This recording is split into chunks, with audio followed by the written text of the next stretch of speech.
88.9.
Welcome and good morning. It is another episode of Island Tea with your faves. Well, fave because Azim is unfortunately out today, but we will have an honorary fave arriving in just a few minutes.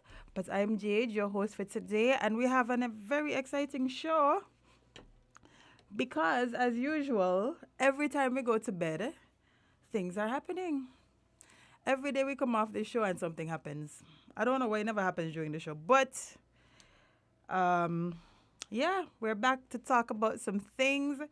I'm pretty sure all of you have seen the rumors or seen the postings on the socials about the filing of a motion of no confidence. Boy, what a turn. What a turn. Yesterday, me and Azim was talking about this exact same thing and how the only thing would be to file this motion in order for the current government, who has proclaimed numerous times to no longer have faith in the sitting prime minister, to remove him. And we thought that this would happen because that would mean removing themselves. But lo and behold, we are here. We actually have a press conference that is happening today at 9:30ish. We'll play it by ear as of now. But before that, we have the former Prime Minister, a man that many of you guys love to hear from, and a man that we are sure will have a lot to say on this matter. And we have the Right Honorable Dr. Denzil Douglas joining us today. So exciting things. Good morning to all of the people who are watching and are listening via the radio. I hope you are hearing me clearly. But yeah, how are you guys doing? I'm pretty sure you guys are excited, just as excited as us to hear what is actually happening today in this press conference, again taking place around 9:30, 9:40, depending on how late or early they start. Um, things are developing, boy. I don't know how I feel about this. I don't think I was ready for another election. I mean, it's not up to me, clearly. But I don't know. How are you guys feeling? How are you guys feeling about these new developments over the last 24 hours? Talk to me. Talk to me. Let's get some feedback. Do you guys actually think that's what's happening today? That they are going to announce that they have brought a motion of no confidence?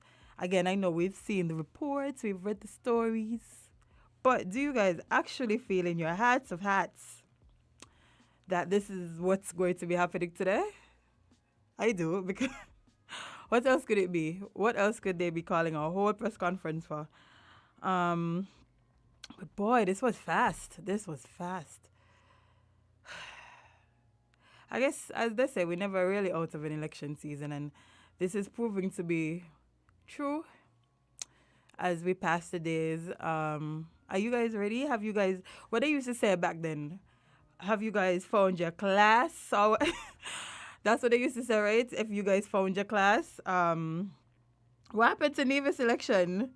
So is this like going to be a double whammy? Are we going to see Nevis and St. Kitts have, well, federal and Nevis election at the same time? Has that been a thing before? I doubt it. I'm not really too up on the politics because I'm a young person to this. But I don't remember ever seeing something like this happen. I don't remember ever seeing both elections taking place at the same time. So this would be interesting. It would be quite interesting if this happens. Remember, guys, you can call us at 466-0989, 662-0989, 762-0989 if you guys want to weigh in on this. I know you guys are listening keenly. Today, as I mentioned before, we will have the Right Honorable Dr. Denzil Douglas on with us today to speak, to give his input, to give us a little insight into this, especially since this would be what I would call a similar situation to what happened with him. I also have a very special host joining me this morning, as my usual host is off doing some very serious work. Probably have not slept a wink since yesterday. Nevertheless, we're going to get through today. Oh my gosh, I am so excited for this press conference because I want to know what's happening. I want to know where we are, like what's going to happen. I know they said that they do not believe in the unity construct anymore. It's gone. So I want to know, like, when is election? When is election? That's what we want to know. That's the questions on everybody's mind. But we have a caller. Caller, good morning. You're live. Good morning, Jade. Good morning. What did you do with my asm? Sorry? What did you do with my asm? I did nothing with Azim. However, it is what Azim is doing with himself. Okay. Well, I hope he's okay wherever he is. Good morning. Good morning to all. Jade. Hi. I woke up to the news this morning about this motion of no confidence. Yeah. And the first question I have is, what took them so long? Why were they dancing around the bush with it? And what happened yesterday to move them to do this? Whatever it is, though, we need to get over it very quickly and move on. It's not making our country look and sound very good right now. And it is so atrocious to me that the same accusations that they made against the Labour government back in 2015, they are now making. So why should I believe whoever is talking about this now when you told me the same thing back in 2015? Should I follow your guidance? Because your guidance is very flawed. That's the question I have for them. But whatever it is, we need to move on very quickly. It's really not making us look good. And I hope that the people of St. Kitts and Nevis keep cool, calm heads, think through this clearly. Don't let anybody fool you off. Your payment that you may get will only last for so long, and then we will be back on, you to mean me? business as usual. You said don't let anybody pay me off? No, I'm not saying you. I'm just saying to people, don't let anybody pay you off. This is a very serious election that's coming up. A very serious election, because we went down this road before. Here's where we are. When I listen to people who is supposed to be the deputy, God forbid if anything happens to the prime minister, to lead this country, and the way that things have been conducted and said, I have serious question about whether they're ready to lead anything, and the way this has all gone on. So I just want this to move on, Jade. I really don't want to wake up another day listening to all of this rigmarole story. I just want us to move on, and I hope that's done quickly, in order, on time, and let's just move on. One thing I will say, though, is that we seem to have lost our way with respect in this country. Vance Amry's time is now. Give him his 10-day grace period. Give it to him. Give the man the respect that he so rightly deserves, and stop all this tomfoolery around everything else. The distraction is overwhelming, and our people are very quiet. Jane, have you noticed that? Yep. Our people are very quiet, and when you see people go quiet, it means that they have shut down. They ain't listening to you anymore. They don't want to hear from you. Yeah. I hope that will be a lesson to those who need a lesson to be taught to them. James, have a good day. I'm listening. I can't wait to hear Dr. Denzil Douglas. You as well. Okay. Have a good day. Thank you. But yeah, it is too late. I don't think.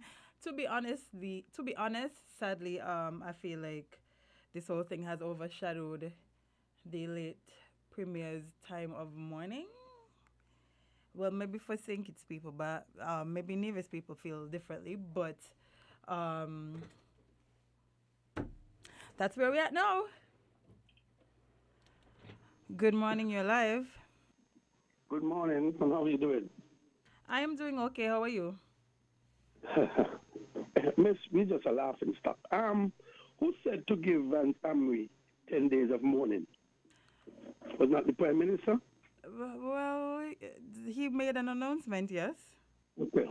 So why his team last night out campaigning? I don't know. I wasn't there, so I can't answer that. Well, I'm just saying. The pictures is there. The evidence is there. These people need to stop playing with people. What do they say, Nevis? Give the man his time. But yet they're telling to you that you're not respecting. But last night, they're out in numbers in the orange shirt campaigning. So on the one hand, you're telling us do one thing.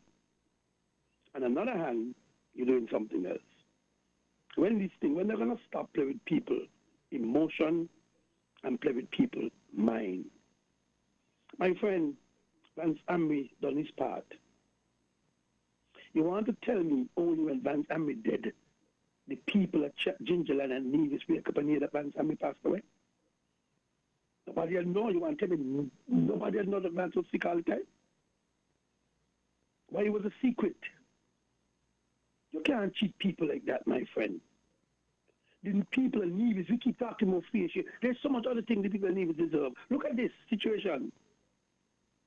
Look at the situation with Vance. You have eligible people in Nevis support Vance, even doing cricket, doing all kind of things. Not even forget about the political side of the situation. Mm-hmm. The Prime Minister go to church every Sunday. Not once every Sunday. He said to the church, let us pray for Vance Amry. You don't have to tell us what he's sick with. That's not the problem. All of us been sick. But now he passed. you tell us you went for cancer treatment. But why you couldn't tell us that? Now you don't have to say cancer, but just say Vance Amory is sick, not doing well. Let us pray for him. Let us go to church and have a prayer for Vance Amory. But that's when he did. You want to convince me now that we're supposed to do this and we're supposed to do. When they're going to stop disrespect us, my friend? And these are the things we're trying to get across. Me, personally, trying to get across to young people. Young people, pay attention. Because it cannot be normal as usual. Listen to the lady speaking to you there. How disappointed she is in what's going on. Let's go back to the vaccine then. Why would we trust them with taking this vaccine and with life? If they could treat us like this.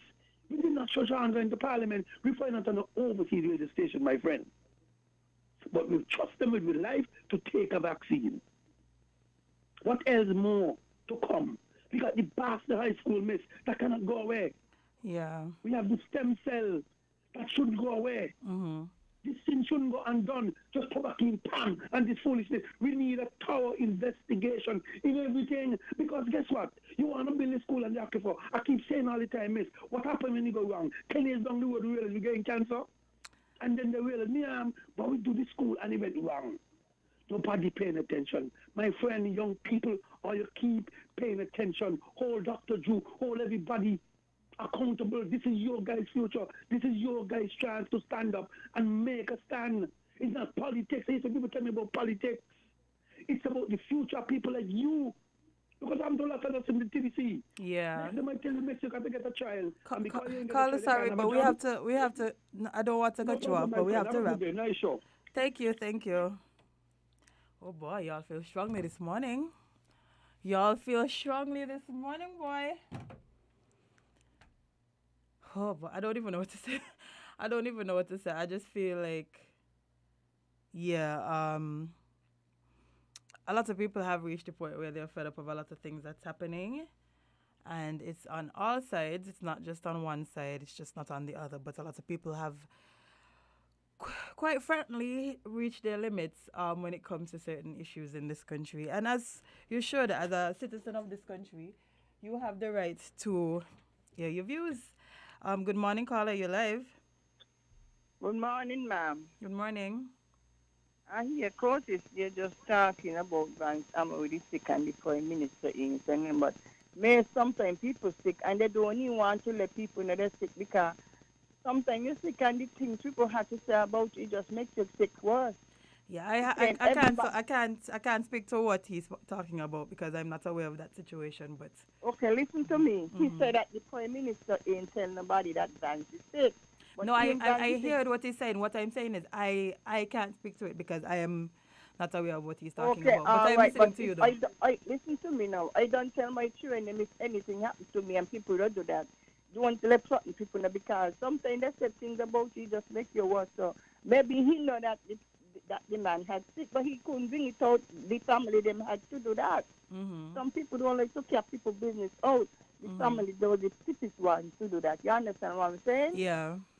Yeah, let the family them let people broadcast it. Not the Prime Minister. That's not his job. He could tell them yes, but you don't want to do that because everybody like people to know their business like that. Because they say with the viewing, they have to close it down because what is going on too. So you can't hold the Prime Minister for that. Mm-hmm. That's all I got to say, ma'am. And I hope you understand where I'm coming from. Yes. Bye. Yeah, that is true. Some people don't want people to put their illnesses in the streets, which could understand. Janelle, I'm sorry. This is just that time of the year. We didn't expect to be here. Did you or did I not say that we didn't expect to be in an election period? However, we are, clearly, so we have to speak about it. We just have to speak about it and we have to give people a chance to speak as well. But coming up after the half hour, we have Talking Trash with our friends from Solid Waste. And then right after that, we should be jumping into a very interesting conversation until it's time for that press conference that everybody is tuning their dials to wait for. It shall be an interesting week. I can't even say day because I'm pretty sure we'll speak about these things all week. So it is going to be an interesting week. Listen, all of us just want to to get over this election thing. Because why are we here? Why are we here again? We were literally just here. Why are we here again? Tell me, why are we here again? We literally just... We didn't even make it to the good 10. We didn't even make it to the 10. How much we at? 7? And I think somebody was asking if the election cycle restarts at the election to make it every the 5 years, and I think so. I think once you have an election, then period restarts. Great. Let's take one more call before we jump into talking trash. Good morning, caller. You live? Good morning, my friend. I don't really like to be, but my friend, lady friend, you could say that about your family. You're not open to the country. Vance Amri was the premier nevis. He belongs to the public. He's a public figure. He was working on behalf of the nation. Didn't Vance Amri go to Brazil, my friend? Sir, to be honest, I cannot answer your questions because I don't know. I've said this before. Well, I don't know. What I'm saying to you, my friend, when you become a public figure, you're open to the public. Well, I don't agree with that. Here's why. Wait. Hear what I say. Let me explain this. Let me explain properly. Hear me. Let me explain. I'm not saying that Vance, we need to know Vance sick. Wait. Let me go again. You don't have to tell us that. Vance was still working for the nation. The lady from Barbados had an operation. It was in the news. Everybody know. St. Vincent man going to do operation, we know. Boris Yeltsin going to do whatever, we know. The President of America going to do whatever, we know. You don't have to say what you're going to do. All we're saying to my friend, you are a public figure. And apparently he didn't go to You could say you don't want me to know because you have nothing to do with the public. He's representing us. So all I'm saying, as respect and manners, you don't have to say Vance Amri got cancer, he got whatever. Because now he dead. The news say he went for cancer treatment. So you tell me what makes him sense here. You cannot just decide that somebody wants everybody to know that they're they're sick. We got to be careful how we deal with our citizens. We keep letting the politicians get away with foolishness. That's not acceptable, my friend. Okay. The nation should have an idea.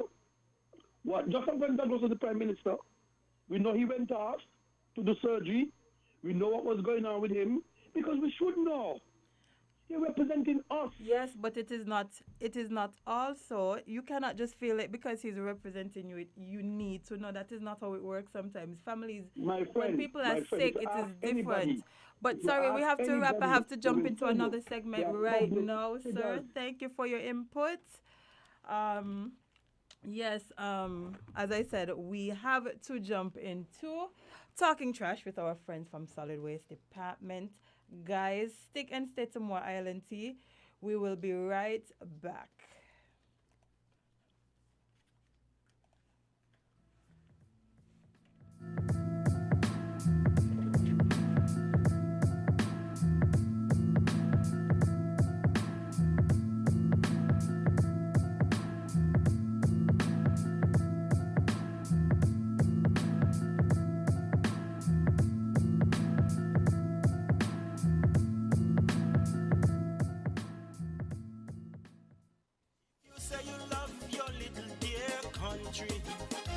Try to do something positively.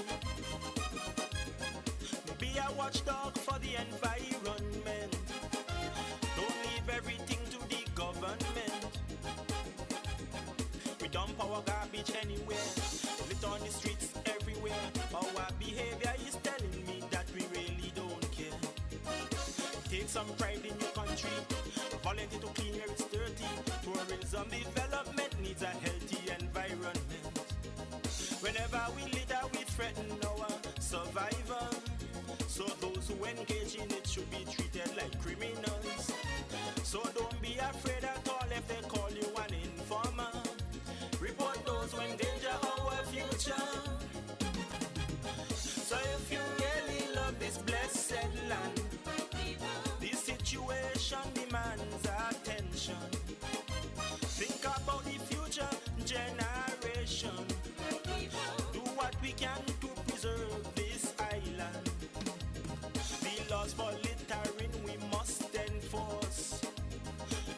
to let justice take its course.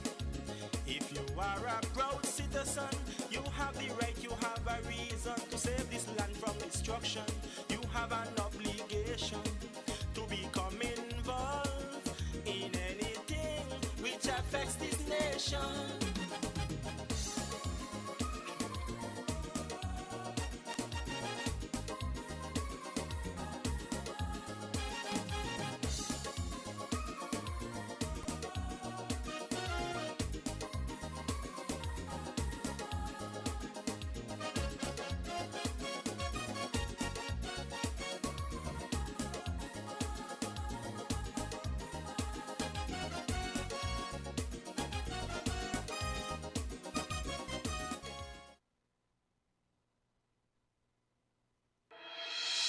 The Solid Waste Management Corporation, SWMC, is working hard each and every day to keep St. Kitts clean. Our primary mandate is to collect household waste while maintaining the engineer's sanitary landfill in Connery. While it is the responsibility of businesses to see to it that their garbage is properly collected and disposed of at the landfill, the SWMC offers a commercial waste disposal service with our Nosy program. We also offer a bin rental service where persons can rent large bins to do community cleanups or other waste disposal activities. Additionally, our headquarters in Taylor's Range include state-of-the-art conference rooms for rental. So when you're hosting another event, consider using the SWMC conference facilities. We want to continue serving you by keeping our environment clean. Because at the SWMC, waste matters. For more information, call our office at 465-9507.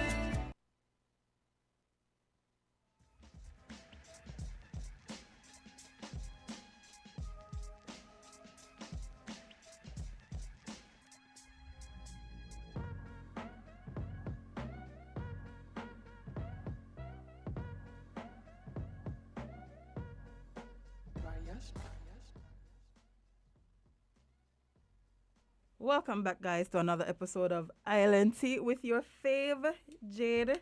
As is away today, but in studio with us, we have the lovely Nama, ready to talk to us about some trash. How are you, darling? I'm great, Jade. How are you? I'm trying. I'm trying. That's all we can do. We can try. Indeed, indeed. But what pertinent information do you have for us today? Well, today I want to talk about the community because I think it's important for us to understand that no man is an island and one hand can't clap. So we need to understand that we all play a part in waste collection. We all play a part in waste management. We all play a part in ensuring that waste matters. And the same way the community plays a part in protecting our children, our elderly, the women, the vulnerable, the same way the community needs to come together and play a part in ensuring that waste management and waste is managed in a particular way so that we are not adversely affected by that. And so today we're going to speak about the community and why the community needs to get involved, why the community should be involved, and how can individuals get involved, and how can we as individuals get involved, and how can we encourage other persons within our communities to become involved in ensuring that waste is a topic that we can comfortably speak of and that we can participate in. Because I think that's another thing. We only speak about waste when matters escalate, when it becomes this, oh, there's a dumping site, or when it becomes some sort of adverse event has occurred. That's when we start to speak about waste. So we're not focusing on prevention. We're more focusing on cure. And I always say prevention is better than cure. Well, I say, but it's a saying that we all have heard. Prevention is better than cure, and it's cheaper than cure. So if we're looking at our pockets and all of that, then we need to focus on prevention rather than waiting and dismissing the issues, dismissing the signs that we have. Recently, well, past couple months and so forth, there's been this thing on Facebook and on social media, the red flags, and we all ignore the red flags. And I remember seeing a meme that said, when the psychologist asked the woman, well, you didn't see all these red flags, and she said, well, I thought it was a carnival fete. Listen, sometimes it doesn't be pretty enough for you to be fooled, Exactly. So sometimes the red flags are there, but we mistake them for something else, or we attribute them to something else, and that's not the case. A red flag is a red flag, and we need to ensure that when those red flags pop up, we take the necessary action so that we can prevent basically that exponential growth of persons thinking it's okay to not dispose of their waste properly. So community is very important. And as a community, we're supposed to be sharing the same values. We're supposed to be sharing the same norms. And even though we may have our differences, there's certain things within us that there's supposed to be certain commonalities. And one of those commonalities is supposed to be our health, our cleanliness, and just ensuring that as a community, we hold each other accountable.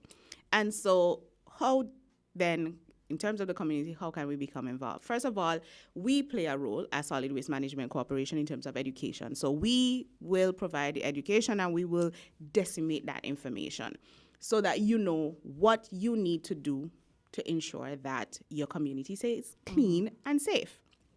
And then monitoring. That comes back again to us. Not just us, though, because according to the Act, the police officers, so the entire police force and ourselves as Solid Waste, and in some regards as well as the Department of Environment and the Department of Health, the Health Department, we all work together in tandem in terms of monitoring and ensuring that everyone does their part. Also, we try to put the different institutions and mechanisms in place so that we can facilitate cleaning the places. And then we come to accountability. And I think this is where the community can really, really, really play a huge role. I believe accountability is important. Indeed it is. I believe that as individuals, when you know you have to be accountable for something, you're more than likely going to step up to the plate and do what you need to do. If you know, well, if I don't do it, if I do it, oh well. You're just going to disregard. You're not going to put your best foot forward. It's, I'll give an example. If you know, you have applied for this job. You've not even gotten the job. You're not putting your all in the job. You're just doing the minor stuff, and you're getting paid a full salary. Are you really going to go above and beyond? Not even above and are you going to give what you're supposed to give? I was about to say something very inappropriate, but I'll just let you continue. Oh, dear. Jade. I was about to tell you we can ask a couple of people. Anyway. Yes. So, Jade, not today, sis. That's why I said let's just not. Let's not. Yes. So, at least you're supposed to give a certain amount. And if you know that you can reap the rewards and the benefits without having to do anything, then it's human nature for most of us to do exactly that. I can sit down and I'm like, okay, it is what it is. I'm getting the rewards anyways. I don't have to do anything. But if you have accountability, then you know if you do not do X, Y, and Z, you're not going to reap X, Y, and Z. You know if you don't go out there and plant, you're not going to reap and be fed. You're going to catch an nene in the morning before the crack of dawn, and you're going to go to your farm, and you're going to do what needs to be done. You're going to weed, you're going to do this, you're going to do that, you're going to water, you're going to pray to the gods and the goddesses to make sure rain comes down in times of drought. If you never used to go to church, you're going to reach there. You're going to start giving sacrificial offering. You will do whatever is necessary in order for you to be able to reap. Yes, and guys, for you guys just joining us, we're on with Nama from Solid Waste. We're talking some trash today. Yes, she is preaching to the trash gods right now. Do not use that word preach, girl. Do not use that word preach. My mama's going to get some ideas. Oh, dear. Yes, and we don't want that. It's already planted. Oh dear. Don't worry. I can fix that. I'll fix that. But we have to get to a point where we understand that there has to be a measure of accountability. And the other day I was having a conversation with someone, and we were talking about the adverse effects of waste, and improper waste management, that is, and how it can affect us. And we were talking about chemical waste especially, and how a lot of us don't understand just how detrimental that can be. And that's where I started, and that's why I started off with saying that as a community, we need to, the same way we come together in protecting our children, we need to come together in protecting each other. Because how would you feel because today you are disposing of your chemical waste on a plot of land, 10 years down the road, somebody, your neighbor, has developed some sort of disease because of that? It's not going to be a good feeling. There are short-term effects, but there are also long-term effects. And there are some serious long-term effects in not disposing of your waste properly. Rules are not put in place to make life hard for you. Yes, rules being put in place can cause some measure of discomfort initially, or can cause some sort of disruptance. However, they're not put in place to make life hard for you. They're put in place to protect in most cases. And so do not look at it as, oh my gosh, they want to make my life miserable. No, we're trying to protect. And most of the time, we're trying to protect you. So persons came together. They saw the need to not just form an organization, but there was a need to create an entire act surrounding waste management. It's not because persons they had nothing better to do. It's because we saw the importance of it. The whole entire globe is moving towards, going green and all of that. There is an importance to that. We are seeing the adverse effects in the environment. We are seeing the global warming. We are seeing that things are changing. Especially right now is what we eat and all of these things. Exactly. What are we consuming? Do we even know what we are consuming? No, we don't. We don't read the packages, nor do we do the research. No, we don't. I remember telling someone, and I think I've told numerous persons this. When I've lived in different countries, my body feels a different way. Really? Yes. So when I'm in Africa, a lot of the time, because of what I'm consuming, cramps go away. I automatically lose weight. Like my body just shifts and it starts to function how it ought to function. So you're saying we all should move to the motherland then for a healthier lifestyle? Well, don't quote me, but it's a suggestion. But it's because of what you are consuming. Meat tastes different. Rice tastes different. It smells different. Everything is different. Like here, a person say, I can't eat white rice. You can't eat white rice because it's bland. But the thing is, when white rice is cooked in some parts of the country, and some parts of the globe, houses down could smell it because of how fragrant it is. That's rice that, I remember when my mom was in Africa and we used to plant our own rice. And when you reap that and you cook that, there's no taste can compare to that. No, you know, to plant rice? You have all kind of hidden skills, boy. My word. I think I probably was creating more havoc and chaos than anything else. I feel like you picked up something along the way. Don't worry. A bit, maybe, but yeah, I wouldn't be trying it anytime soon. But the nature of it, the taste of the meat, even the look of how the meat looks, is different to what we are consuming here at home. the taste, the smell, everything is different. So something is going into, and it's not that we're not giving our animals things from nature. It's that sometimes, because of what we've been putting into the soil, what comes out of nature itself has already been modified. And so everything then becomes modified. And we need to take into account that what we dump into our seas, what we dump into our soils, is exactly what we're going to essentially put into our bodies. And we need to be accountable for that. And accountability goes hand in hand as well with monitoring. And so, yes, we as an institution can monitor, but as individuals within the community, you also need to monitor. You need to know who's coming in your community to come and dump, because persons see trucks at hours where trucks ain't supposed to be on the road, and they know nobody around there drives a truck.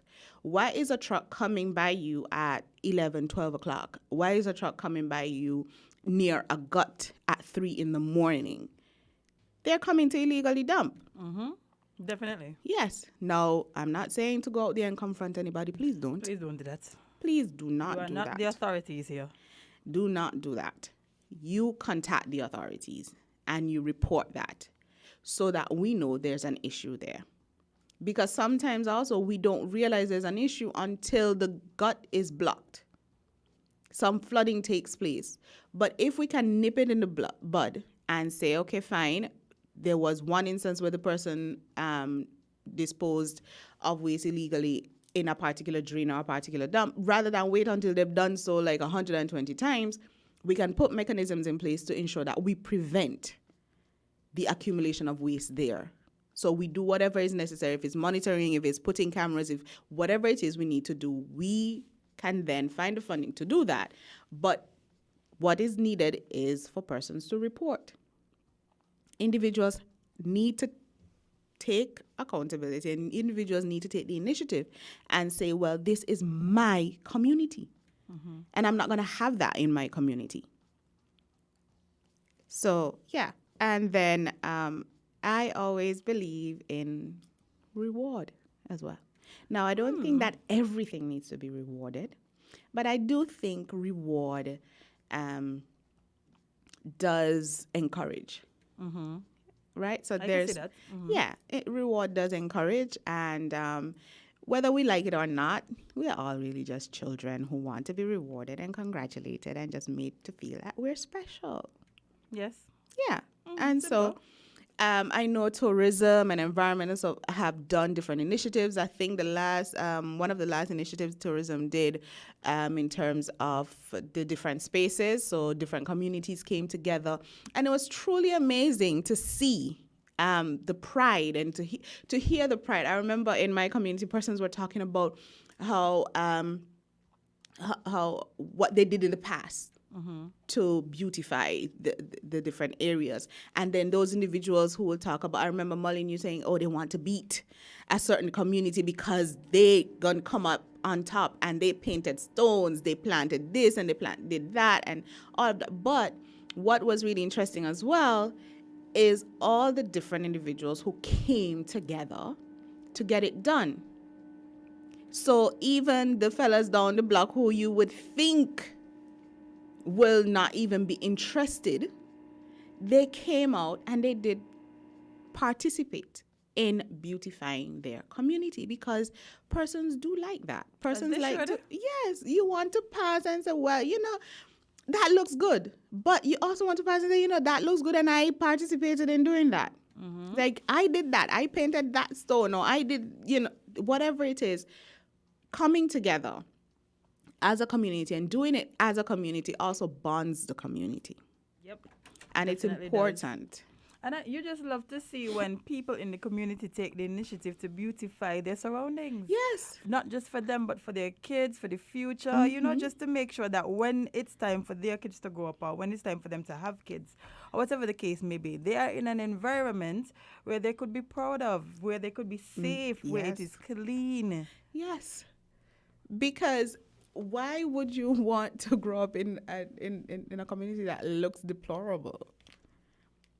To me, that makes no sense. And why would you want your children to come up in that?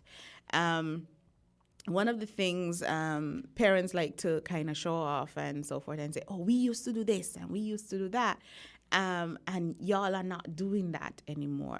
There seems to be a disconnect between individuals and community. Now, in St. Kitts, I don't believe it's as wide as in some other parts of the globe, especially those larger countries where you don't even know your neighbor's name.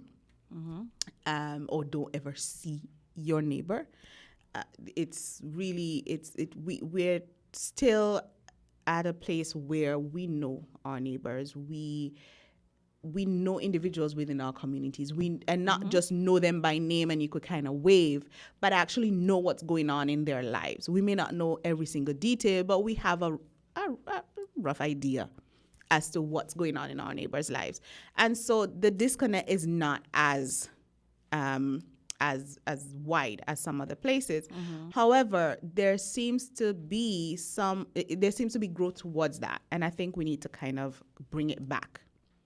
Communities are very important. The village life is very important in protecting not just our children, our elderly and so forth, but in protecting the environment.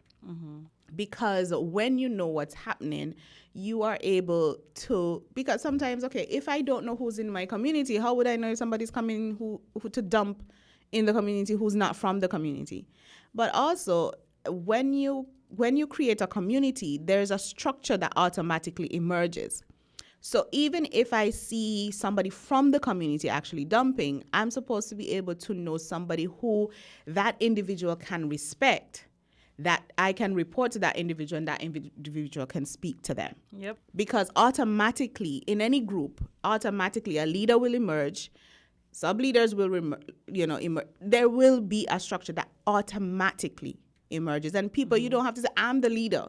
People will come to you, and we know in any group, we know who the workers are, we know who the followers are, we know who the leader is, we know who the management team is, we know all these, the characteristics that different, individuals will have. And so once we come back together fully as a community, then we can, I believe, reach and attain those goals.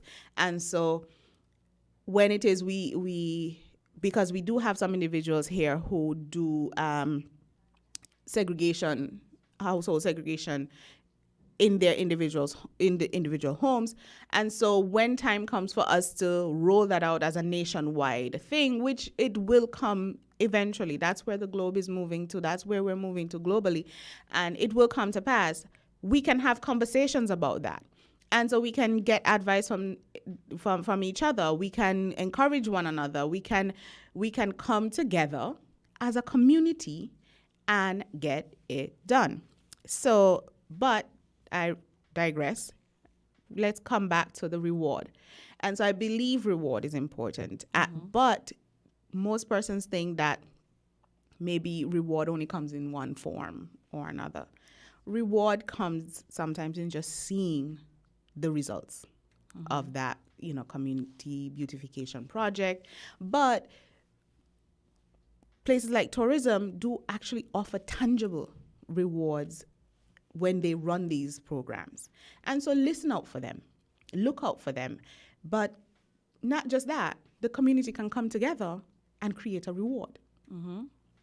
And so I would encourage communities to come together and really look at how we can educate each other or seek the sources of education where we can get the information we need to get to see how we can protect our environment, how we can protect each other, and essentially how we can protect ourselves from the harms of waste being disposed of in a manner that it ought not to be. Well, you know what? Maybe solid waste also could start an initiative where they have a group from each community represent that community. in this initiative to keep their community clean and tidy. You communicate with them, you send them all the information that they may need. They can reach out to you guys when they need help with certain projects. And that way, you guys are in the loop. They get the information, and it's a, cohesive project. Yes. And I think that's definitely something that the corporation will be open to. And I believe that we would embark on something like that in the future. And also we would support any other organization that would embark on something similar. And so, of course, if you have individuals within the community who are embarking on such projects, do not hesitate to contact us if you do require some sort of information or assistance, and we will see how best we can work with you to basically fulfill your goals as a community. Because sometimes there are instances where you may need us, our enforcement team, maybe to come in and assess and see, or our enforcement team to come and monitor. Maybe something is happening in the community that you need to be monitored and so forth. But we would assist in any way that we can possibly assist. And Love to hear it. Yeah. So I think that's it for me today. All I want to do is encourage the community to, I would like to encourage my fellow citizens and residents to continue being the beautiful, beautiful island that we are, the beautiful people that we are. Because from a very young age, coming back home, the closeness in terms of how close-knit we are is different. It's different to anywhere else. And that, I think we take it for granted because we have it. But when you are in places where the community is not there, you learn to appreciate it. That sense of community, that sense of belonging, when you don't feel it, you learn to appreciate it. And here we might be taking it for granted, but it is something that can work to our benefit, not just in waste collection, but in so many other areas of our lives. And so,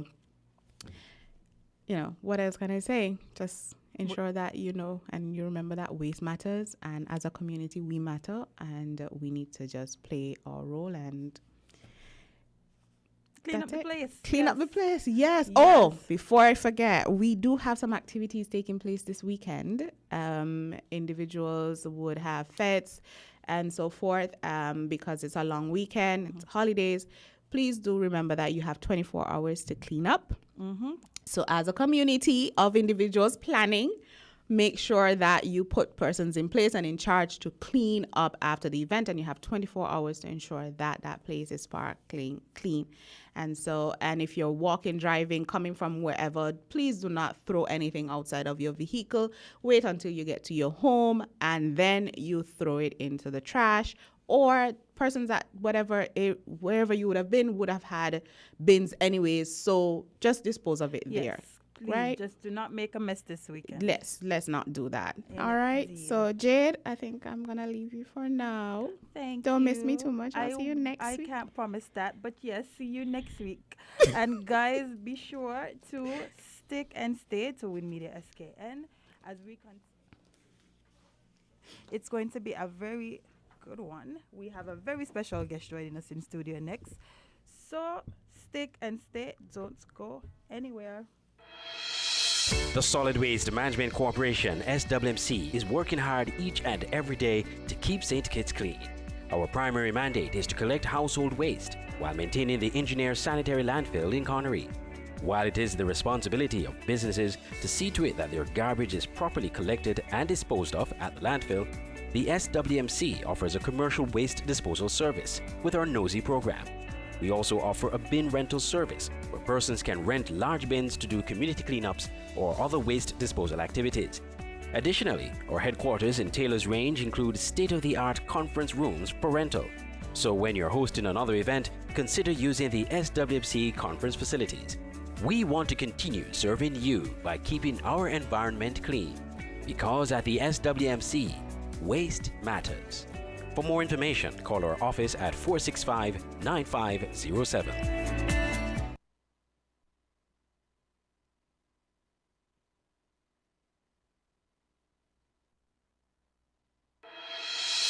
The Solid Waste Management Corporation, SWMC, is working hard each and every day. Maybe it's the way the brilliant gold liquid reflects our sunshine, or how the bright blue of its label mirrors the clear Caribbean skies overhead. Maybe it's the fresh, crisp taste of this beastly cold beer on a scorching hot day. Maybe it's even the way it brings us all together.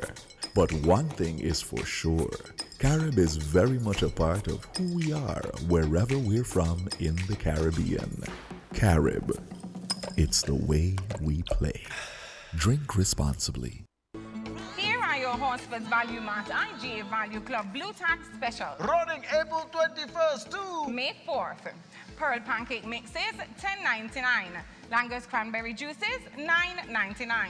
Nabisco Oreo cookies are just $19.99. Tropicana punches, $7.99. Lactate milk, $17.99. And Tony's pizzas are $15.49. And now your very low weekly value deals. Multi-meal cereals, $12.99. Pillsbury cake mixes, $5.99. Suave essential shampoo and conditioner, $7.99. Pepperidge Farm cakes, $14.99. Dial soap, $9.99. Extra liquid detergent, $12.99. Shop smart, shop value mart. Joan in español. Sea listo y haga sus compras aquí a Value Mart.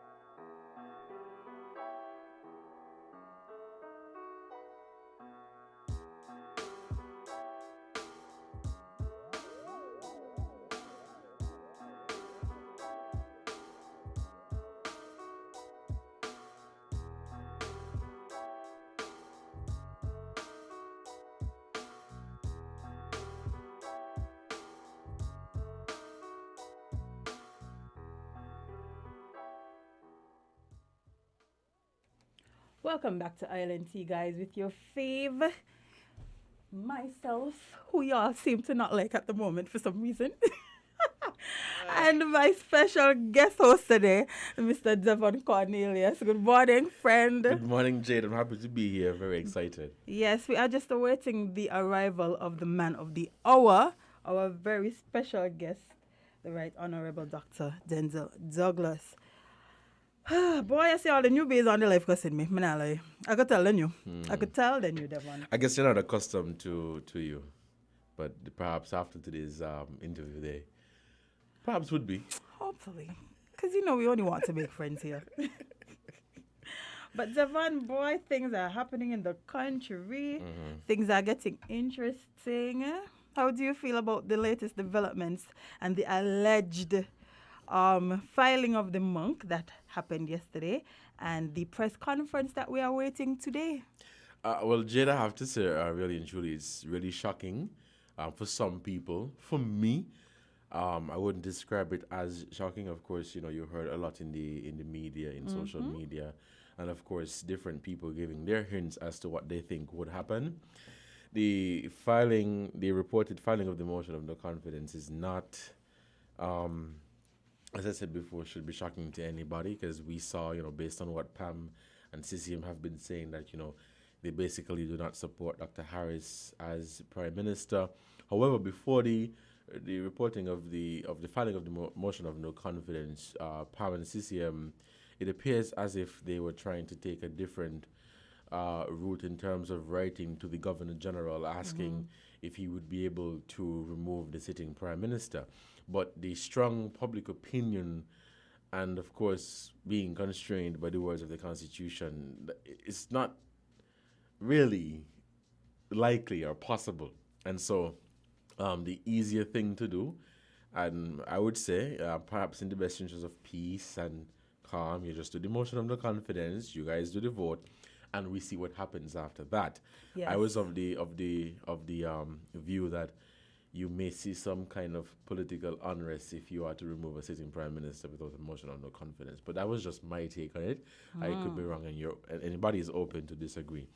But over the next couple days, weeks, gonna be really interesting. Oh, trust me, it will be. What I found most interesting is the fact that with filing the monk, that you are now removing yourself as well, because you are a part of the sitting government. Right, because what I understand, you can't file, the monk against the prime minister. It has to be against the government. So they filed the motion of confidence against the government. The thing is, the government is headed by Dr. Harris, and of course, we know that PAM and CCM have said publicly that they no longer wish to support Dr. Harris as prime minister. So we know,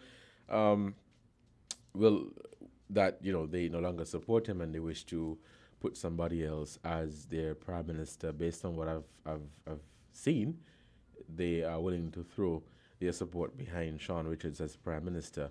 But I remember listening to one of the addresses they did, and they were saying that anybody within that 6 is qualified to be the country's next prime minister. Yes, but when that time Tavan, comes, sorry, let me just pause for a second. You can continue. I'm going to just check the door because it's ringing. Okay, it sounds as if Dr. Douglas is on his way.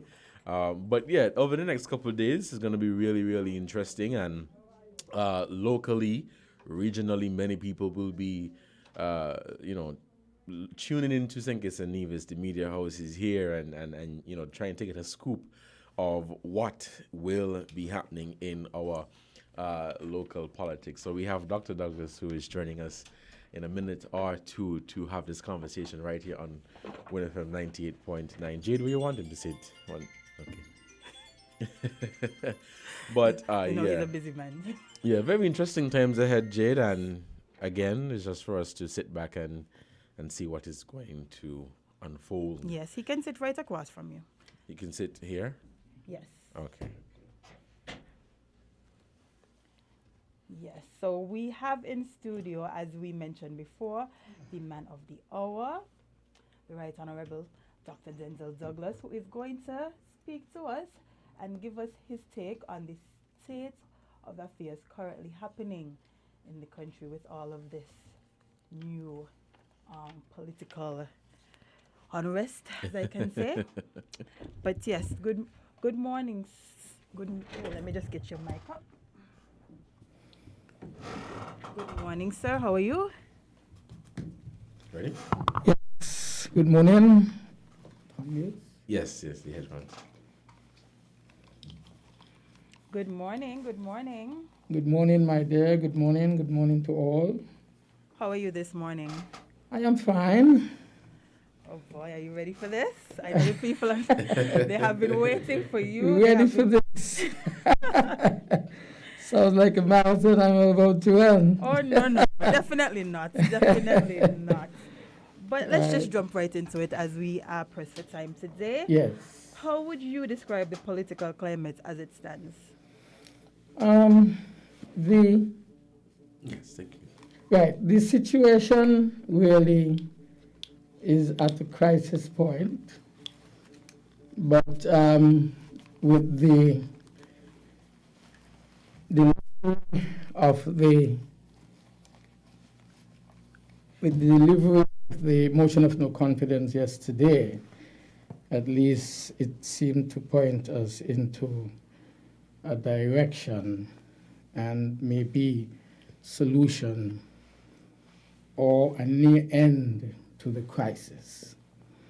Crisis of governance in the sense that the parliament, it would appear, will only now meet for the hearing of a motion of no confidence in the government. The cabinet is not meeting, and that is critically important. And so the whole governance agenda that would be expected through the constitution of our country, I think, is at the crisis point. And in a situation like that, what is required here is an early solution to the problem so that we can get back to a state of normalcy. I think we are in a state of instability, uncertainty, And we need to get that corrected as quickly as possible, not only for the benefit of those.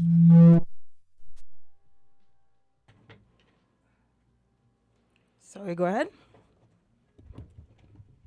Residents here in St. Kitts and Nevis.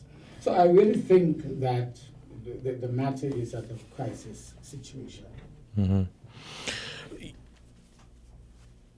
How do you feel now that basically most or some of what you spoke about in the leading up to the 2015 election is basically unfolding?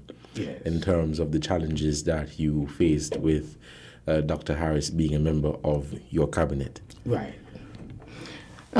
The situation is somewhat similar and at the same time it's different. Mm-hmm.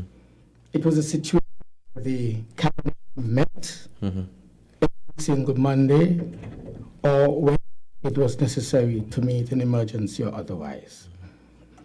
The parliament also met very, very often. The parliamentary agenda was not interrupted at all at any one time. The difficulty of having the motion of no confidence heard, and that, of course, was a significant development at that time.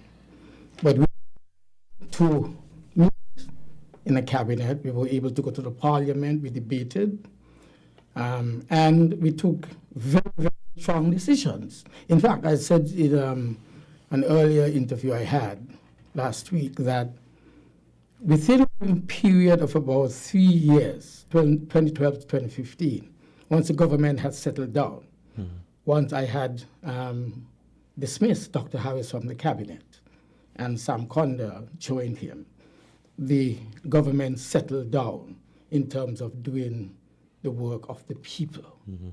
A lot of the issues we had of leaking of information from the cabinet and continuing to the back talk outside and at the same time coming into the cabinet room. Once I took care of that, then of course we had settled down. The situation here is different because the cabinet is not functioning. Right. The parliament, it would appear, would not have been able to meet, except now a motion has been triggered, it may then begin to meet. But it could not meet otherwise because the members of the cabinet, who are all members of parliament, had written to His Excellency the Governor General and informed him that something is amiss in your government, in the sense that we no longer support the Prime Minister who you appointed back in 2020 after the January 2020 election. But let me ask you this. Issues raised by PAM and CCM related to governance, review of the financial position of the government, they're talking about the distribution of CBI funds and allocation of support in terms of the different social assistance programs. What are your thoughts on the current public approach to discussing these issues and what impact it is having on the country? Right. Firstly, I'm a little amazed that the members are saying that information was not and is not being brought to them as members of cabinet and as ministers of government.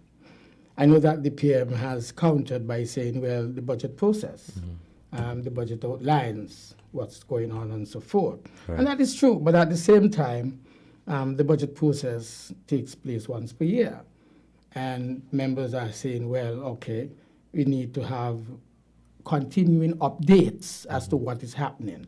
And because we are in a pandemic situation, which in itself presented its own crisis, of course, it is important that they be updated on a regular and frequent basis as to where we are on that original agenda that was set out when the budget would have been passed back in December of 2021.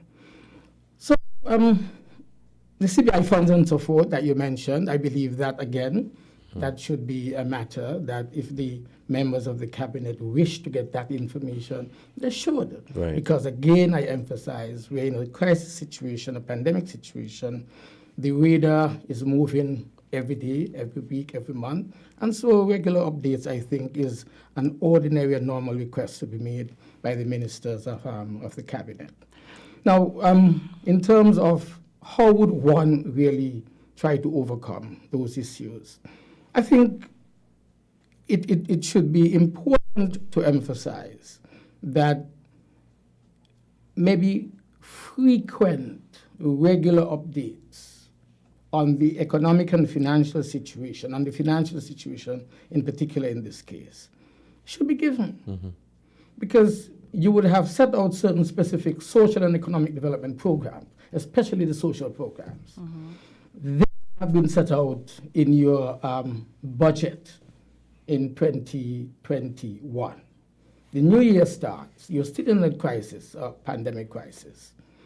I think it is important that you make adjustments in terms of the availability of funds to either implement or delay certain of the specific programs and projects that you would have set for yourselves. I think it is an ongoing dynamic situation given the overall environment in which we are living today. Mm-hmm. And I think it is important for the members to frequently get that information so that they can know, well, okay, you had said you're going to build a police station in Connery. Mm-hmm. Is it possible that we can still do it? Is it that the situation financially has improved so that the funds are now available? And that is why the CBI funds are so critical. Mm-hmm. Because the CBI funds would have appeared in the budget to be one of the backbone for the financial implementation of financial support of implementing a number of projects that would have been identified in the budget. So, Dr. Douglas, I'm curious. With the filing of the motion of no confidence, was the Labour Party in support of this? Did you guys have an input? Did they consult with you guys before this filing? No consultation, as far as I'm aware, with the parliamentary opposition group. I am not aware that my colleague, the Dr. Honorable Jeffrey Handy for number one, Constituent 1, was consulted. I was not consulted, but I am aware from what has been appearing in the media that there must have been some form of contemplation of having the motion. In fact, we were being asked casually, well, why are you not bringing the motion, meaning we in the opposition? Yes. And we keep saying, well, we're observing the situation, because what is the point of bringing a motion that may not be supported? Don't forget, in December of 2020, 6 months after the elections, I brought a motion of no confidence in the government. Yes. Don't forget that. Yes. So it is something that we felt was absolutely necessary then, because we were of the opinion that even though things appeared cozy and rosy, you had a general idea. Yeah, that's right. And I said, let us give them the opportunity. That is the members of government who had a problem. Let us give them the opportunity to see if they would respond to correct the situation at this particular time. But it was knocked down. But let me ask you this. In 2013, a motion of no confidence was filed against the Labour Party. I think that was by the leadership of Mark Brantley. Right. Now, today's announcement is expected to be a second motion of no confidence in just 3 election cycles. What do these political maneuverings say about leadership of the country, in your opinion? Right. If you file a motion of no confidence, when it was filed, I should say, against my government, we knew that it was full collaboration between Harris, the Prime Minister, and the present Premier of Nevis, who was then the leader of the opposition. Right. And that is one of the reasons why Harris got fired, because, in my opinion, he misled the cabinet. Don't want to say anything stronger than that. He misled the cabinet because he knew about the motion. We understand afterwards that he was one of the framers of the motion. And so we felt that, well, how could you do that and you're sitting here? You know, it means that you have to declare where you are, and so that's one of the reasons why I responded to dismiss him. The motion then, a number of things were cited in the preamble of the motion. I do not know specifically the contents of the motion that has been lodged with the clerk of the House. Today. I don't think it's been made public as yet. No. Maybe today, in the next few minutes, it will. And it would be good for us to hear while we're still here, if we're still here, what exactly are the contents. But in my case, it appeared to be very frivolous. Like, one of the things that was said is that I said I was going to sell a man. You know, that kind of nonsense. You know, because, so, but here, that is why it's difficult for me to comment, because I don't know the content. But if you were to listen to what has been out there and what the men have been saying, that is cabinet colleagues have been saying, you get a feeling that a lot of the issues that came up now are issues which I cited in December of 2020, and some of which I think could have been alluded to back in 2011. It was 2011 when that motion was initially and originally filed. So, Dr. Douglas, I'm pretty sure, just like most of us, you have read the very long 18-page letter and the responses. How did you feel about the responses, especially to the questions posed? Well, from the nature of the responses, that confirmed in my mind that there would really be no success in bridging the divide. The healing was not going to take place with that kind of back and forth. I think the Prime Minister attempted to respond to each of those issues raised. In some instances, the Prime Minister tried to show that the writers of the two members who wrote the letter, like, ridiculed them, you know. And basically, from the responses from the Prime Minister, as I said, it didn't leave any room for further negotiation. And so I recognize that maybe the motion would have had either the motion called or the cabinet would resign. No, if I may, no, perhaps this may be a question for Dr. Joy as the leader of the party, but can you say if the St. Kitts Nevis Labour Party would be open to forming the next government with Dr. Harris and his People's Labour Party? Because looking at the dynamics now and how the seats will be allocated in terms of what Labour would get, what PAM would get, what PLP would get here on St. Kitts, would the Labour Party would be open to joining with PLP?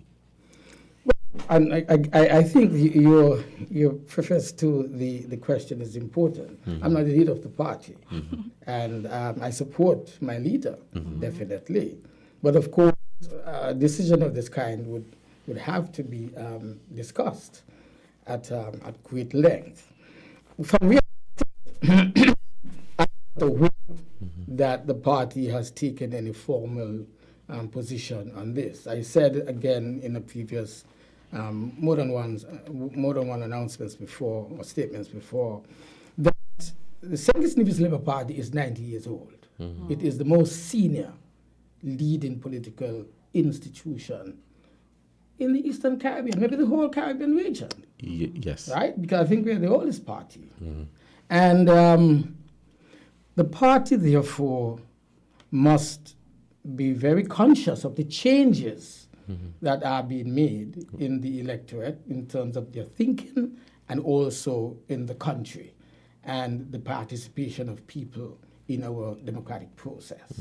So I am not going to say that the party cannot and would not. I did it myself.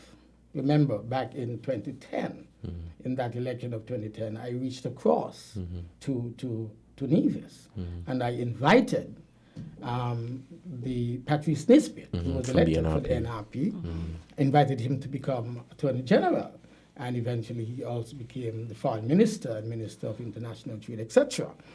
But at that time, the St. Kitts Nevis Labour Party formed the government on its own. We had 6 seats of the 11 elected representatives, and we formed government. The governor asked us to form a government. We did, and we invited batteries. NRP. Remember, the NRP was created specifically to oppose the Labour Party and its government. Yes. Specifically for that. But I felt that we had reached a level of maturity, not convenience, but maturity, where we could work with each other in advancing the country and its agenda in moving forward. Well, Dr. Douglas, in the interest of time, because we have things happening today. Yes. very soon, I must add. But who ultimately benefits most from this move, this current move, and who do you think, in your opinion, stands to lose the most? The electorate benefits. Citizens of St. Kitts and Nevis would benefit most, because the citizens have been told this government is not functioning, and it cannot function with what we have seen in terms of the dialogue between the Prime Minister and the other members. So the citizens and the residents of St. Kitts and Nevis would be the beneficiary of this exercise, in the sense that it would bring an opportunity for a new government to be identified. The St. Kitts Nevis Labour Party expects to be that government, either by itself or inviting others to be part of it, given the scenario I painted earlier. Yes. So the citizens, because the citizens have been told, this structure you gave us in 2020 can't work. We are not getting along, and we are not going to get along. Therefore, give us a new opportunity to create a government that will look after your interest, the interest of the people of St. Kitts and Nevis. Now, as we begin to wrap up this discussion, do you think if Dr. Harris and Sam Conda stayed with Labour, that Labour would have won the 2015 general elections? Of course, by far. You see, Harris wanted to become the Prime Minister at any cost. Wanted to become the Prime Minister. Now, don't get me wrong.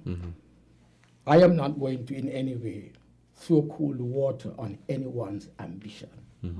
And you have a right to aspire to be the Prime Minister. Yes. That is the nature of our democracy. And we have provided the environment for that to be attained. It's your right. And so he has the right to. But I don't think it was the right way to go about that.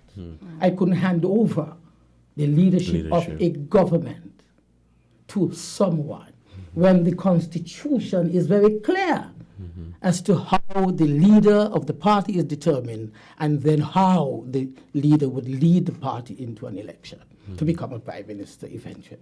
So I really think that it was a scheme on the part of the participants to bring Labour down. Now, people say to bring Douglas down, but Douglas is not Labour. You understand? I'm still.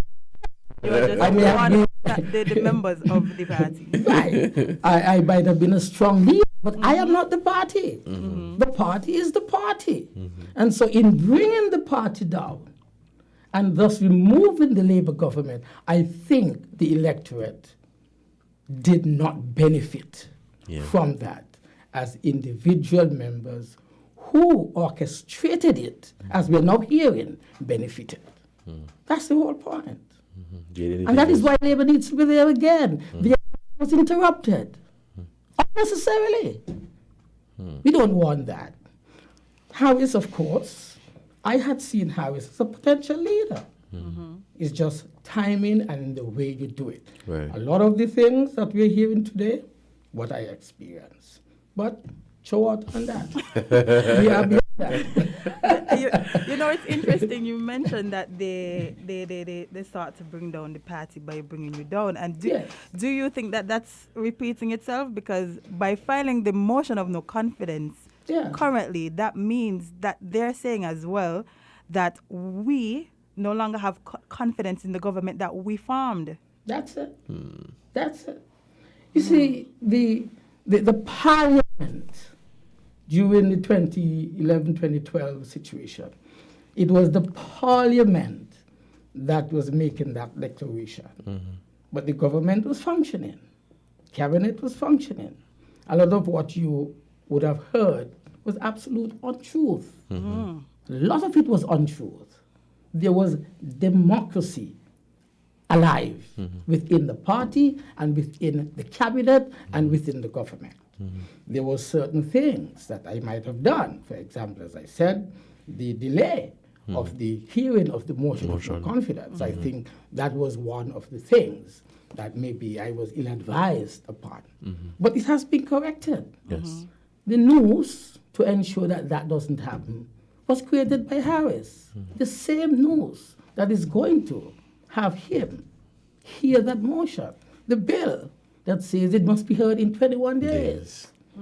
I saw it last night. Yes, I actually have a follow-up In 21 days. It has to be heard within 21 days. What I was being advised at that time was that the Constitution was specific in that it said, generally, however, that the motion must be heard as quickly as possible. And as quickly as possible was not immediate in terms of our interpretation. Could mean anything. Anything. And then remember what happened. It first came, it was a motion against the Prime Minister. The Speaker rejected it and said that is not right. The Constitution doesn't speak of a motion against the Prime Minister. And so you need to correct this. And so it was sent back, and then it came, said the Prime Minister and his government. That was acceptable. And then there was the budget to be heard. I said, well, listen, the budget is, more, in my opinion, was more important than this because it came on the calendar of the Parliament before. And so we heard the budget. And while we were hearing the budget, waiting to hear the budget, then there was a filing in the court. And so the Speaker said, and I supported the Speaker and his position, and the Attorney General advised, well, hear what the court has to say about this matter before just bringing it into the Parliament. Yes. And that took a longer time. And so the delay continued until eventually I called the election without having the motion being heard. Well, speaking of election, what are your predictions if an election is called in the next 3 months? Who do you think, in your opinion, would win and what combination? I expect that the St. Kitts Labour Party should win the election. Okay? And again, I believe that we can get a clear majority. Okay? I don't want to give the specificity in terms of the outcome of each constituency, mainly because the election is not yet called, and mainly because a lot of dynamics are still at play here. And so we have to wait and see how the dynamics play out. For example, I believe that people are still looking for candidates, to be looking for candidates now, and then for me to say that I predict that this is what will happen, because we don't know who the candidates will be against the Labour Party. But the Labour Party has done what it should have done. It prepared itself. Remember, we went through a process, an exercise of renewal from within. We rebranded, we restructured the leadership of the party. We made sure that a new leader emerged, whom we all support, and we hope that this new leader would lead us into the victory. We have new candidates. I am still there, but a veteran is there. I don't know. You need a veteran sometime. And so, we have a question coming in here. It says, a situation where the majority of cabinet loses confidence in the Prime Minister is not strange. But in other cases, namely England, the Prime Minister is expected to resign. Why do you feel that convention was not adhered to here, where Dr. Harris, his cabinet lost confidence in him. Right. And instead of him resigning, this happened. Right. Right. And that's a very, very important question, because we ourselves have been looking at the path that has been taken by the cabinet members who are against the Prime Minister at this time. And maybe if I were in the Prime Minister's shoes, if my cabinet, remember, I made a distinction between the cabinet and the Parliament all the time. Because if my cabinet was saying to me, why, Douglas, we really don't support you, you should go, you know, I mean, and this would have been expressed in his case. You know, I would have probably resigned. Yeah. You know, but we are two different persons. The Parliament is what was expressing the view that it has lost confidence in the government. But here, the members of the government, the cabinet, in majority are saying, and they wrote to His Excellency. His Excellency is the head of Parliament, is head of government. Right. Well, not head of government, Head head of of state. And so he has certain controlling or reciprocated jobs to do as a result of that position. And here is the cabinet saying, well, we can't work with this gentleman anymore. I mean, this is a serious indictment against Harris. And that is, against, the Prime Minister. And that is why I don't want to say much more about that, in the sense that I don't know the reasons that have been cited in the resolution that will come for debate. Right. But we know what has been said out there. And if the cabinet, if a member of the cabinet is telling you that I have not been to cabinet now for about 4 months, and the cabinet doesn't appear to be meeting frequently, that is a serious situation. And maybe one of the options of the Prime Minister, yes, was to resign and allow that transition to take place. Well, Dr. Douglas, we have to wrap up, but just one last question. What would you like to see, what outcome would you like to see coming out of this upcoming announcement? Right. I expect that the members who will make the announcement in a few minutes, or if they have not done it, will be given specifically the reasons as documented in the motion. Because that would be what I would go into the Parliament to debate. What is it that is so grave against you, the head of the Cabinet Committee, your Prime Minister, that you couldn't resolve but needed to have a new election to resolve this issue? So I'm very much interested in knowing what it is that has been so great. But not only reading the motion, but to a large extent as well, hearing the debate in the National Assembly to bring supportive arguments in terms of the reasons that are being given for lodging this motion in the House against the Prime Minister. Reasons for saying we have lost total confidence in this Prime Minister. We cannot resolve our issues. Only the people of St. Kitts and Nevis, the electorate, can resolve these issues. Yes. Well, all right. Listen, you've said a mouthful today, and I'm sure the people listening were waiting to hear your views, because we feel like usually these things happen with an opposition and a sitting government. Right. But no, we've seen the dynamic change, and it is taking all of us by surprise, to be quite honest. Right.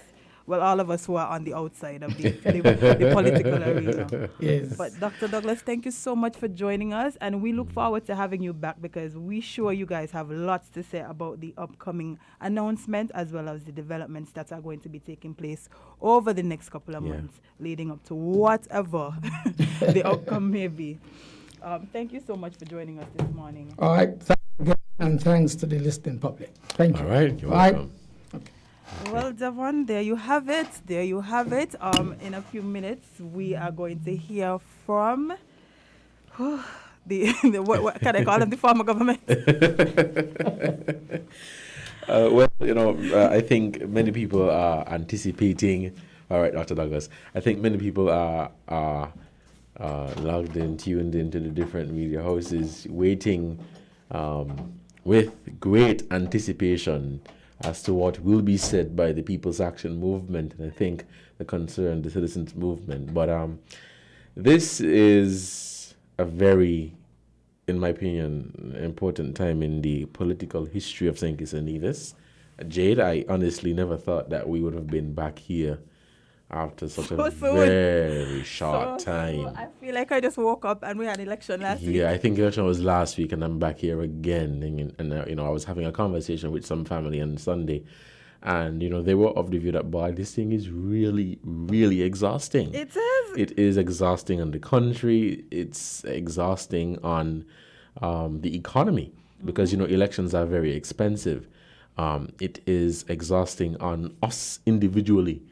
There's some people that, are really passionate about elections, and so sometimes they get really excited, over elections. Of course, you wanting your team to come out on top. Mm-hmm. But, just like I said yesterday, in the midst of all this political chaos, just remember to take care of yourself and try your best to live your life and just give God thanks for life. But Jane, we're interesting times ahead. Yes, we're just holding out until they start because we don't want to leave you guys on a cliffhanger.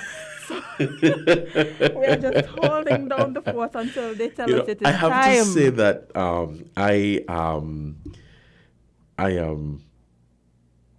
I'm kind of nervous. I am as well. Yeah, I'm kind of nervous. I don't know. It's like you have a general idea, or you have an idea of what they're going to say, but you don't know because they have not said it yet.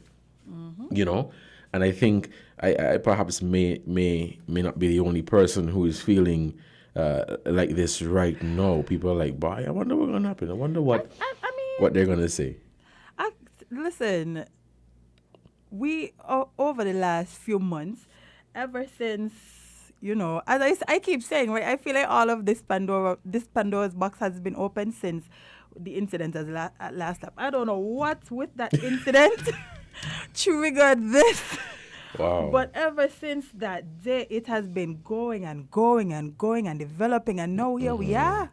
I was at the PAM convention. I think that is where it really exploded, and I really have to tell you that what I witnessed at the PAM convention was mind-blowing. It was shocking. Listen, I couldn't. My jaw was on the floor. I say, Jade, that I expected some of it, but I have to be really, really honest with you that I didn't see all of that coming. And of course, since then, there've been a lot of I have to choose my words carefully, but there've been a lot of political what do you call it, boy, shootings. So we talk very plainly on the show. They've been firing shots. After shots. Oh my gosh. I have to be careful because. But yeah, they've been firing shots at each other, and it has been really publicly confirmed by the partners in Team Unity. But again, amidst all of this, really hope that we can get back to some sense of normalcy. I remember saying this when COVID first started. That ain't happening. Ain't happening. No time soon. You realize every single day we've preached that we want to get back to some sense of normalcy, and it kept going. But as I said earlier, we were saying this with COVID. Now we're saying this with politics. Imagine that. Did COVID stop? No. COVID stopped. COVID just evaporated that day. I tell you, that day at last lap is what triggered all of this. Corona stopped. People started going crazy. Every politics just popped back up. I'm like, what? Did I miss something? I know I'm wrong. No, not that I'm wrong. And I know it's in my head. But I feel like that day just opened up Pandora's box. Right now, in terms of, and the question that you asked, Dr. Douglas, in terms of what the outcome would be, I think for the most part, all the political parties in St. Kitts and Nevis are scrambling. Opposition and government. They must scrambling. be because nobody saw this. Nobody. I don't know if they didn't see. No, they didn't see this coming. I don't think so. Not so soon. No. Not so soon. And not in this way. I don't think they thought they would get here. Yeah, even though some of them have candidates already. When I say scrambling in terms of finances, because you need money to run an election. And so, I guess, meetings are happening now and they're trying to determine by what the outcome going to be. And their supporters who are really nervous and worried over what the outcome of the next general election may be. But, this is really in the hands of the people, and the people would have to decide. There's some people that would always say, "But I mean, voting because there's no point in voting." Somebody has to run the country, Jade. At Whether the end it of the is day, you or it is well, no, me. friend, ain't gonna be you nor me, but But I say that to say that you want to be. To me, I think every vote has something to it. It means something, and your vote may make that difference. and Your vote may especially make that change. and especially with the younger people. Yeah. We are now at a point where But young people don't vote, I know, but they have to. Yeah. They have to. They are at a critical turning point where it is no longer the older generation responsible for their future. We are of age where it is in our hands. So we cannot just say, "Oh, I'm voting because my vote don't matter. I'm not going to vote because the older people." No, we are becoming those people. Yeah. So in order for us to bridge that path or to build the future that we want, we have to see that voting is a right that we must take up. Yeah. But as you said that, Jade, I think now what we're seeing is that, of course, we've been hearing allegations, not just in St. Nevis, but across the Caribbean, generally in politics, that, well, in order for me to vote, you have to give me a little top up or a little change. I want people to understand that that's disrespectful. It is. And, our ancestors fought so hard for us to get this right to vote. The people who came before us fought so hard for us to get this right to vote. And I just want to appeal to, my peers and other young people. Treat your vote like something sacred. Boy, to tell you the truth, that done gone, And you know why that out the door? Because they have been spoiled. Yeah. Years upon years, we've been hearing people say, "Oh, I vote because they give me this," or "I vote because..."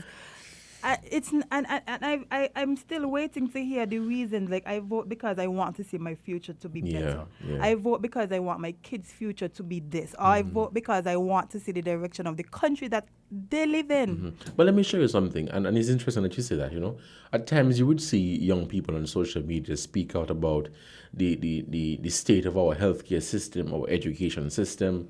But when it is time for them to vote, there are two things that happen. One, they don't vote, and two, when they do, they never agitate for better healthcare or education. They agitate for a house and a piece of land and some $500, which would diminish their family voting for this party. Yes. No, I mean, you young people, and not just young people, but people generally, you have that power, Devon, You have that power.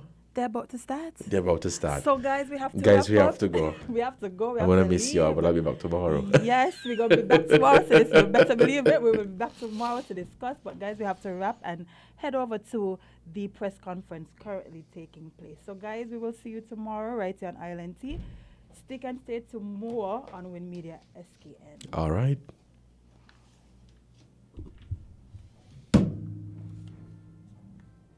Maybe it's the way the brilliant gold liquid reflects